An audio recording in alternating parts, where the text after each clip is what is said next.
Hello, friends. Welcome to the Soccer. My name is Delali Frank, and this is News Daily, where I serve you with all the major trending news in the last hours. Today, we're going to talk about Thomas Partey playing for Arsenal against Newcastle, and something that I've realized about the team. So we're going to talk about it, the system that Arteta plays, and whether that system is actually getting the best out of Thomas Partey or not. We'll wrap up with a bit of Mohamed Kudus and his current situation. You know, he has been given a 3 match ban.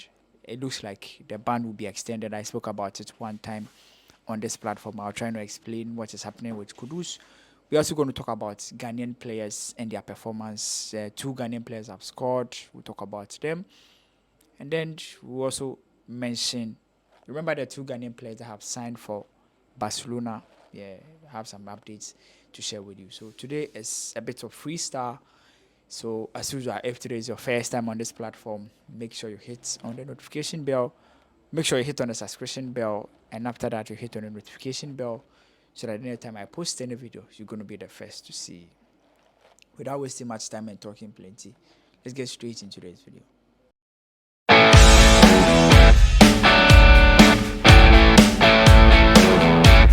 Right, so let's start with Arsenal and Thomas Partey. You know, Arsenal played against Newcastle and they lost by 1-0 in a game that Arteta usually played Partey in his usual position. That's inverted right back row. And before that game, I've heard a lot of people say Arteta likes playing Thomas Partey at the right back row. Honestly, I've been watching, but I've not really paid attention to it. I decided to pay attention to the system a bit. Let's say I paid attention to it, but I wanted to be consistent and see what he was trying to do. And after watching them against Newcastle, if I have the chance, I'll tell Arteta not to, like, he should just stop. And it's not because Partey doesn't play well. Partey is a very intelligent defensive midfielder, or a very intelligent midfielder and very intelligent player. So it's easy to get him to play in roles that sometimes he's not known for, or it's easy for him to take one for the team. Very tactically disciplined. So Arteta usually likes to play him in the right back row. So what he does is that he plays Partey in a right back row. That gives him the role or the opportunity to invert into the midfield and be part of the midfielders when the team is progressing the ball. So Arsenal, when they are defense with a 4-back system with Partey as the right back. So it's 4-4-2. Typical 4-4-2. However, Partey is naturally invented. So I decided to watch the game and I realized that Partey's average position on the pitch is not in the wide areas. Naturally, a right back average position should be at the wide areas where he's trying to defend the left winger or any attack that comes from the right side of his team. However, Partey in that Arsenal team doesn't really do that. He's always in the half spaces. That means that he's most of the times playing as a midfielder than the right back that we think he is, or we think he's playing there. So I was asking myself this question: what if you are playing against an opponent that realizes that and wants to force Partey to be a right back? Because ideally, he's there as a right back. You get me? So Newcastle against Arsenal. This is what Newcastle did. Newcastle realized that on the right side of Arsenal's defense, they have a Thomas Partey who is naturally a midfielder. And the coach is playing him there because he wants him to invent and play as a midfielder. What happens is that this time around, Partey is forced to play as a right back more than being a midfielder because Newcastle have realized that. So when they realized it, they started stretching the Arsenal defense wide. So all the time, they try to isolate Partey 1v1. And Partey is not the best defenders, the best right back defenders you can find in that Arsenal team. Or maybe Partey is not the best right back. So now he's forced to defend as a right back. And he was struggling. Yeah, if you check the system, if you check the statistics, sometimes the statistics will deceive you. Like he won 2 area balls, did 1 clearance. But on an average, he was just wasting away there. Because imagine Partey playing as a midfielder, progressing the ball for Arsenal, and Partey playing as a right back for Arsenal. Which of them will you get the best out of him? So for me, this is what I said, and this is what I think. Playing Partey as a right back, inverted right back, whatever Arteta is calling it. Yeah, Partey will be able to do the work because he's an intelligent player. But is Arsenal getting the best out of Thomas? No. Can teams play in between that spaces? Yes. Any team, if me, that I am here in Ghana, I can easily find that weakness in the team. How much more English Premier League coaches? And that's what Newcastle did. They saw that, okay, the right side of Arsenal is Thomas Partey, who doesn't have the legs to run. Use that space. Once they start exploiting that, it became very shallow, and Thomas was not even able to even progress the ball as the coach was expecting him to do. So for me, I don't think Arteta should continue doing it. And a lot of people will start blaming Pep because Pep start. I don't think Pep. I don't know if Pep is the one who introduced it, but Pep made it popular. He was using Caicedo. He was what is the name of this guy who went to Bayern Munich? I forgot his name. If it comes, I'll mention it. But he did that with him, and then he does that with Ikanji and Jones. But what he does is that Ikanji is a defender before a midfielder.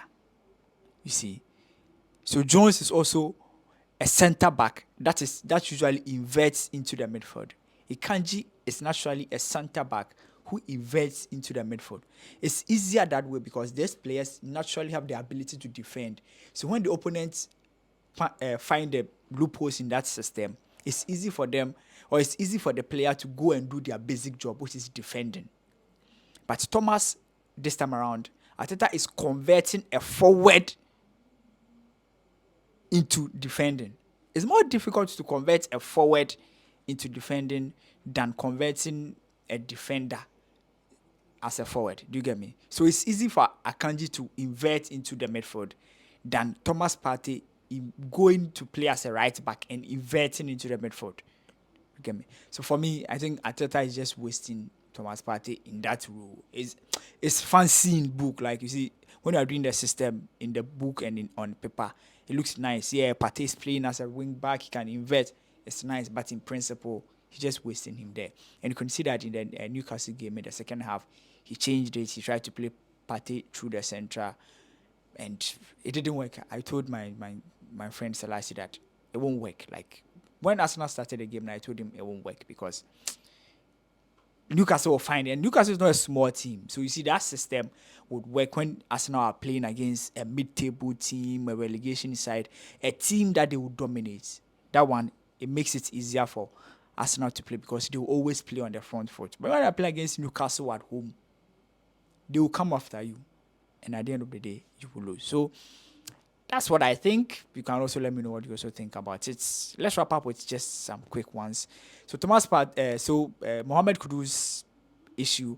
Kudus has been given a red card ban. You know, he had an issue with a couple of players when West Ham United played against Tottenham Hotspur. He was charged by the English FA. He has met the disciplinary committee. Reports suggest that he may be punished more, and I was expecting it. One, he was guilty of the offense. One, so when he goes there, the best he can plead is plead guilty and say that they should maybe give him a fine. But these people, they're not going to give you the fine. It'll be your money that they want. They just want to punish you. So I think it's possible that Kudus will get extra match ban, which is just unfortunate, but there's nothing we can really do about it. Also, 2 Ghanaians were on score sheets. Jordan Ayew came from the bench to score for Leicester City, and the game ended in a 1-1 draw. But Jordan Ayew did something interesting. When he scored the goal, although it was he has scored an equalizer that he has to go and jubilate, he was calling his colleagues for them to come so that they go and start the match again and see if possibly they can score. Even Fatah Shayaku was trying to celebrate with him. That tells you the kind of mentality that Jordan Ayew has, and those are the small details that I like paying attention to. I salute to him. Great goal by our standard. And then Antoine Semenyo. The guy is currently Bournemouth's best player. He scored a solid and a brilliant goal. In the box, controlled one time to the right side of the goal post, and it was great. So Semenyo has scored. Jordan Ayew has also come from the bench to score. And then I said I'll mention about the two Ghanaian players, Aziz Issa and David Ojo. The two players had issues with their work permits, so they came to Ghana to come and work it. And for the first time, they were included in the squad, made it to the bench of the Bassa B team. They played, I think, 2-2, but unfortunately they were on huge sub. But it's a good thing. Now they are in the team. I know they will get their time will come, and when they start playing, nobody can bench them. We are wishing them the best of luck following keenly.